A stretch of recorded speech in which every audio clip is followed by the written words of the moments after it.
Hello बच्चों। तो भाई फार्मास्यूटिक्स में क्या पढ़ना है और क्या छोड़ना, बहुत कुछ ऐसा है। देखो क्या होता है कि जब एग्जाम का टाइम आता है, जब मैं शुरू से बोल रहा था कि बेटा पढ़ाई करो, है ना, तब बच्चों के दिमाग में पढ़ लेंगे। फिर दूसरी चीज, पढ़ना शुरू किए कुछ बच्चे, नोट्स बनाना शुरू किए। अब आ गया एग्जाम का टाइम। अब जितना कुछ था पढ़ रखा था सब का सब एक साथ दिमाग में मिक्स होना शुरू हो गया, है ना। एक्चुअल कंडीशन यही, इधर का इधर, इधर का इधर। अब सर इंपॉर्टेंट बता दो, इतना तो नहीं पढ़ सकते, बराबर।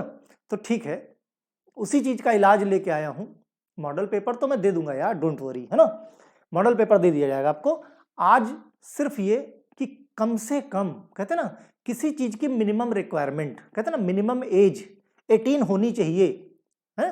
तो ऐसा नहीं है कि 19, 20, 21 होगी तो नहीं चलेगा, चल जाएगा, लेकिन मिनिमम रिक्वायरमेंट, तो मिनिमम आपको जो मैं बताने जा रहा हूं इतना तो फार्मास्यूटिक्स में पढ़ के ही जाना है। ओके ठीक, तो चलो भाई, फार्मास्यूटिक्स का थ्योरी का पेपर है, 3 घंटे का पेपर होगा और टोटल 75 आवर्स आपके क्लास में, यानी टोटल 75 लेक्चर्स आपके कॉलेज में इसके होने चाहिए कंप्लीट, 75 लेक्चर्स। ठीक, चलो भाई सीधा हम लोग टॉपिक पे आते हैं।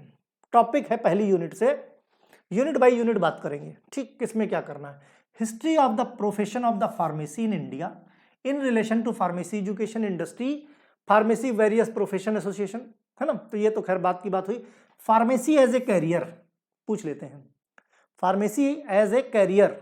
दूसरा, फार्माकोपिया पे शॉर्ट नोट पूछ लेते हैं। साइलेंट फीचर्स आईपी के पूछ लेते हैं। आईपी के ईयर्स, पहला वॉल्यूम, दूसरा वॉल्यूम, तीसरा वॉल्यूम कब पब्लिश हुआ। ठीक, तो इस तरीके से आईपी और यूएसपी कई बार पूछा गया है। ओके, साइलेंट फीचर ये बहुत इंपॉर्टेंट है, कई बार पूछा जाता है। Silent feature of Indian pharmacopoeia बहुत इंपॉर्टेंट है। पहली यूनिट की बात हुई।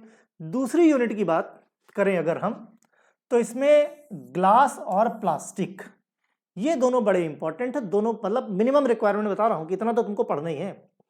फार्मास्यूटिकल एड्स पे कई बार डायरेक्ट क्वेश्चन पूछ लेते हैं। Short note on pharmaceutical ads, है ना, डायरेक्ट क्वेश्चन पूछ लिया। कई बार ऑर्गेनोलेप्टिक के बारे में बात पूछ लेते हैं, short note on organoleptic properties. ठीक है, तो इस तरह से हो गया। प्रिजर्वेटिव, डायरेक्ट क्वेश्चन पूछ लेते हैं, शॉर्ट नोट प्रिजर्वेटिव, मतलब अंदर कुछ नहीं, टाइप, एग्जांपल, ये सब कुछ नहीं पूछते, सीधे। ठीक, तीसरी यूनिट, चौथी यूनिट की बात करते हैं, जो कि आपको काफी बड़ी लगती है, चौथी और पांचवी unit. Unit operation, unit operation में बेसिकली प्रिंसिपल और कंस्ट्रक्शन या वर्किंग प्रिंसिपल, है ना, किसका किसका, हैमर मिल और बाल मिल, ये पूरा मोस्ट इंपॉर्टेंट है। ठीक, इन दोनों के प्रिंसिपल और वर्किंग प्रिंसिपल और कंस्ट्रक्शन किस तरीके से बने और किस तरीके पे से काम करते हैं उसके बारे में। ठीक है, साइज सेपरेशन में पूछ लेते हैं साइक्लोन सेपरेटर के बारे में। दूसरा, classification of powder according to IP, बहुत इंपॉर्टेंट है। ओके, चलो भाई मिक्सिंग में आ जाओ। मिक्सिंग तो देखो सिंपल मिक्सिंग होती है, लेकिन कई बार सिल्वर्सन मिक्सर होमोजेनाइजर पूछ लेते हैं।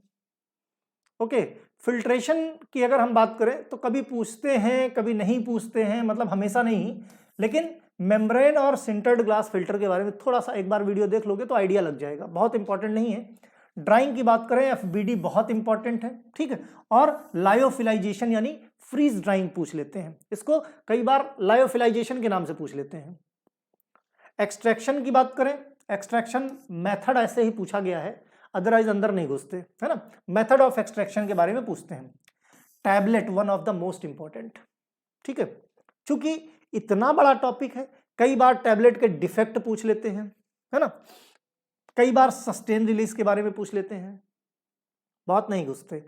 Hard and soft gelatin capsule क्या होते हैं, दोनों में डिफरेंस पूछ लेते हैं।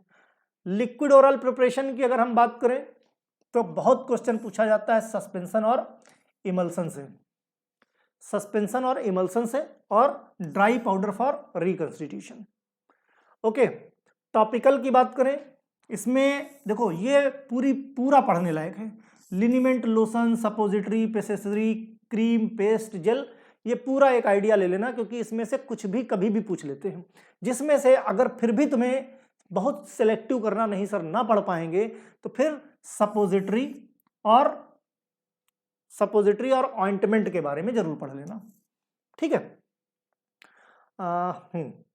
नेजल प्रिपरेशन कोई खास इंपॉर्टेंट नहीं है। पाउडर एंड ग्रेन्यूल्स की बात करें, इसमें इंसफलेशन, डस्टिंग पाउडर और इफर्वेशेंट पाउडर या ग्रेन्यूल के बारे में पूछते हैं, है ना। स्टेराइल फॉर्मुलेशन की बात करें तो कोई खास नहीं, ओके। इम्यूनोलॉजिकल बहुत इंपॉर्टेंट है, वेरी वेरी इंपॉर्टेंट।